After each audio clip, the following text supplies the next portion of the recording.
Observe the human skeleton in your school laboratory. Of the picture of the skeleton and classify the bones in our body into 4 types. Discuss the function of the bones. प्रयोगशाळेमध्ये जाऊन मानवी सांगाड्याचं नीट निरीक्षण करा आणि ते हाडांच्या 4 याच्यामध्ये विभागणी करा आणि कोणकोणत्या हाडांचा कशासाठी उपयोग होतो त्याविषयी तुम्ही वर्गात चर्चा करा. Try this. Move the different parts of your body from the head or toes and observation different place which they can bend of the turn. Move the different parts your body from toes to head and observe the different planes which they can bend of the turn. डोक्यापासून तो पायाच्या बोटापर्यंत आपले जे शरीर आहे जे part आहे कोणकोणत्या भागाकडे काढत असतात ते वाकत असतात आणि फिरतात याचं तुम्ही निरीक्षण करा. The bone in our body are connected to each other with the ligaments. The bones of our body connect to each other with the ligament. आपले जे हाड आहेत शरीरामध्ये एकमेकांना काय झालेली ती जोडली गेलेली आहेत.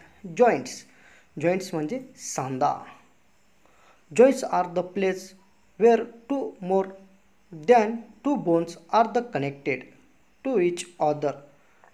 Joints are the 2 types. Joints bones where 2 or more than 2 bones connect to each other, the joint. And joint is the 2 types. 2 हाडं किंवा 2पेक्षा जास्त जे हाडं एकमेकांना काय असतात जोडली जात असतात त्या जोडणीला आपण सांधा म्हणत असतो. 2 टाइप्स. त्यांच्यामध्ये किती 2 प्रकार आहेत. Joints, movable joints. मुव्हेबल म्हणजे चलसांधा म्हणजे ज्या हाडांची हालचाल होते. इनमुव्हेबल जॉइंट म्हणजे ज्या हाडांची काय होत नाही हालचाल होत नाही त्याला इनमुव्हेबल जॉइंट म्हणतो म्हणजे अचल सांधा. Movable joint. Bones can move. Example bones, arms and legs. आपण हाडांची जी हालचाल पाहिली हात आणि पाय या जे हाड असतात त्यांची हालचाल होत असते. इममुव्हेबल जॉइंट्स म्हणजे अचल सांधा म्हणजे ज्या हाडांची हालचाल होत नाही. बोन्स कॅनॉट मूव्ह म्हणजे त्या बोन्स म्हणजे हाडांची हालचाल होत नाही. एक्झाम्पल स्कल म्हणजे कवटीची काय होत नाही हालचाल होत नाही. टाइप्स ऑफ जॉइंट्स मीन्स सांध्यांचे प्रकार. Hinge joints. Look at this picture. Some type of joints. काही त्यांनी आपल्याला सांध्यांचे प्रकार दिले. हिंज जॉइंट्स मीन्स बिजागरीचा सांधा. Ball and socket joint. Ball and socket joints म्हणजे उकळीचा सांधा. ग्लाइडिंग जॉइंट्स मीन्स सरकता सांधा.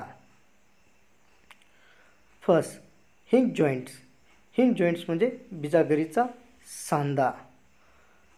This type of joints allow the movement of the bone only one direction. Hinge joint. This type joint allow movement only one direction. अशा प्रकारचे जे सांधे असतात एकच दिशाकडे का होत असते त्यांची हालचाल होत असते. मूव इन 180 डिग्री अँगल म्हणजे 180 डिग्री अँगलला त्याची काय होत असते हालचाल होत असते. Example elbow and knee joint. Elbow and knee joint कोपरा आणि गुडघा. बॉल अँड सॉकेट जॉइंट उकळीचा सांधा. In this type joint bones can move 2 or more direction in 360 degree angle. In type joints move can 2 or more direction 360 degree angle. अशा प्रकारचे जे सांधे असतात दोन किंवा मोर म्हणजे जास्त दिशेकडे का होत असते, त्यांची हालचाली होत असते. एक्झाम्पल शोल्डर, हिप जॉईंट, खुबा आणि खांदा. ग्लाइडिंग जॉईंट्स, ग्लाइडिंग जॉईंट म्हणजे सरकता सांधा. If this type of the joint bones can one side each other. The example wrist and ankle joint. In this type joints bone can only slide each other. अशा प्रकारचे जे सांधे असतात ते सांधे एकमेकांवर का होत असतात, सरकत असतात. Example wrist and ankle joint, मनगट आणि पायाचा घोटा. कॅन यू टेल मी, सांगून पहा.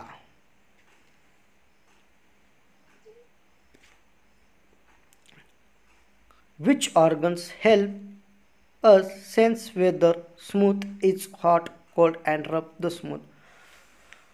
पदार्थ गरम आहे, थंड आहे, खरबडी आहे, कोणत्या अवयवामुळे आपल्याला ते समजत असतं. स्किन, कोणत्या अवयवामुळे, स्किन म्हणजे त्वचामुळे आपल्याला समजत असतं. The skin, the skin means त्वचा. The skin is as important and large organs all living things. The skin has hair. The skin is the important large organs the living thing. The skin is the hair. दी त्वचा ही सजीवांची महत्त्वाचा अवयव आहे आणि ती सर्वात मोठा अवयव आहेत आणि त्वचेला का आहेत, केस आहेत. This are nail, can, skin, tips or finger, toes. The skin, the tips, finger and toes the nail. आपण पाहतो बोटं आणि पायाचे बोटं, हाताचे बोटं आणि पायाचे बोटं, त्यांच्या स्किनवर बी का आहेत, नख आहेत. The skin gives up sense and touch. The skin is as important sensory organ the body. The skin gives the sense the touch. The skin the important sensory organ the body. स्पर्श केला तर आपल्याला काय होत असतं, जाणीव होत असते आणि आपल्या शरीराचे महत्त्वाचे ज्ञानेंद्रिय आहेत. The outermost covering of the body is called the skin. आपल्या शरीराचं जे बाह्य आवरण आहे त्या बाह्य आवरणाला काय म्हटलं जातं, स्किन म्हटलं जातं. फंक्शन ऑफ द स्किन, त्वचेचे कार्य. First, protecting the internal part, body, muscles, bones, organ system. The protect the internal part, जे आपल्या शरीरातील आत जे पार्ट असतात, हाडं, इंद्रिय संस्था, स्नायू यांचं काय करत असते, संरक्षण करत असते. Helps preserve the moisture in the body, शरीराची आर्द्रता रोखून ठेवण्यास मदत करते. सिंथेसिंग विटॅमिन डी, डी विटॅमिनची निर्मिती करणे. Releases sweat, regulate the body temperature, घाम बाहेर टाकणे आणि शरीराचं तापमान नियंत्रण ठेवणे. Give protection from the heat and cold, त्वचेमुळे आपल्याला थंड आणि उष्णतापासून काय मिळत असते, संरक्षण मिळत असते. The skin function as the sensory organ the touch, त्वचा हे स्पर्श इंद्रिय म्हणून कार्य करते. The structure of the skin, the structure of the skin म्हणजे आता आपण पाहणार आहोत त्वचेची रचना. Look at the picture. Human skin made of the two main layers. The outermost layer, the epidermis, and the below layer is called the dermis. The human layer made of the two layers. Outermost layer the epidermis and below the layer is called the dermis. तर पहा, जी मानवाची त्वचा आहे ती दोन थरांपासून बनलेली आहे. जी वरची त्वचा असते एपिडर्मिस म्हणजे ती बाह्य त्वचा म्हटली जात असते आणि त्याच्या जी खाली जी त्वचा असते डर्मिस म्हणजे अंतरत्वचा असं म्हटली जात असते. ह्या दोन थरांपासून त्वचा बनली असते. Below the dermis, there network of the blood vessel and nervous fiber. The below the dermis, the network blood and vessel nervous. The dermis जी अंतरत्वचा आहे त्याच्या खाली रक्तवाहिन्या व मज्जा तंतूंचे जाळे असते. The subcutaneous layer under the network maintain normal body temperature. जे त्वचा असतात ते शरीराचं तापमान नियंत्रण ठेवण्यासाठी मदत करत असतात. The epidermis has the various layers. जे आपण पाहतो बाह्य त्वचेचे बरेचसे काय असतात आवरण राहतात.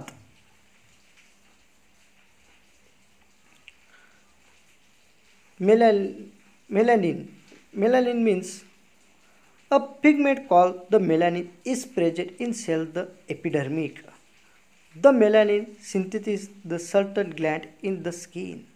The pigment the melanin the present cell the epidermic. The melanin synthesis certain gland the skin. जे मेलॅनिन आहे ते आपल्या त्वचेमध्ये रंगद्रव रूपामध्ये असते आणि मेलॅनिन त्वचेतील विशिष्ट ग्रंथीत असते. The percentage of the melanin decide the fairness the darkness the skin. The melanin decide the fairness and darkness skin. मेलॅनिननुसार आपला चेहऱ्याचा रंग काळा व गोरा हा ठरत असतो. The colour skin also depend the climate. The colour skin the depend the climate. वातावरणानुसार बी चेहऱ्याचा रंग हा ठरत असतो. Melanin protect our skin and the inner part from the ultraviolet rays. The melanin used to protect the skin inner part from the ultraviolet rays. Melanin पासून आपलं त्वचा तसंच त्वचेच्या खाली जे इनर पार्ट असतात अवयव असतात त्यांचं जे सूर्यापासून अतिनील किरण येतात त्यांच्यापासून काय करत असते संरक्षण करत असते. What happen when walk or play hot the sun. एकदम आपण सूर्यप्रकाशात खेळलो किंवा चाललो त्यामुळे काय होत असते.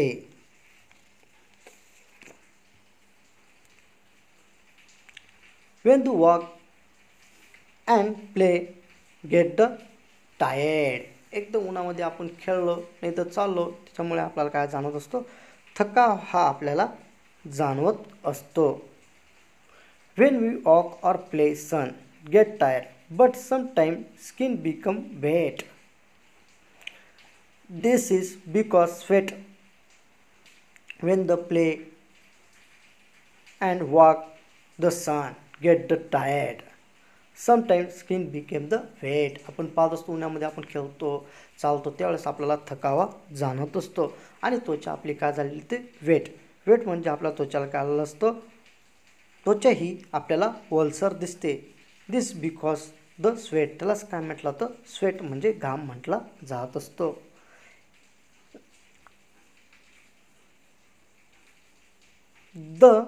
in the skin there are glands which secrete sweat. They are called the sweat gland. आपल्या त्वचेमध्ये घाम तयार करणाऱ्या ग्रंथी असतात त्याला स्वेट ग्लँड्स म्हणजे घर्म ग्रंथी असं म्हणतात.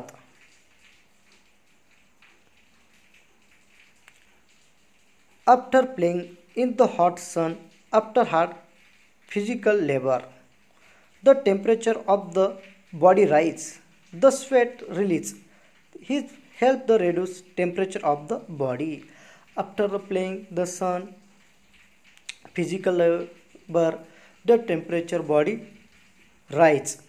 The sweat release help to temperature reduce. आपण उन्हामध्ये खेळते नाही तर इतर काही कामं करते त्यामुळे आपलं काय असतं शरीराचं तापमान वाढत असतं आणि शरीराचं तापमान वाढल्यानंतर आपल्याला काय असतो घाम येत असतो आणि घाम आल्यामुळे आपल्या शरीराचं जे टेम्परेचर असतं रेड्यूस म्हणजे टेम्परेचर काय होत जातं बॉडीचं कमी कमी होत जात असतं आणि काम केल्यामुळे काय होतं टेम्परेचर वाढतं आणि टेम्परेचर वाढल्यामुळे आपल्या शरीरातून काय असतो घाम येतो आणि घाम आल्यामुळे जे आपल्या शरीराचं तापमान आहे तापमान काय होत असतं कमी होत असतं. Our body temperature usually remain constant approximately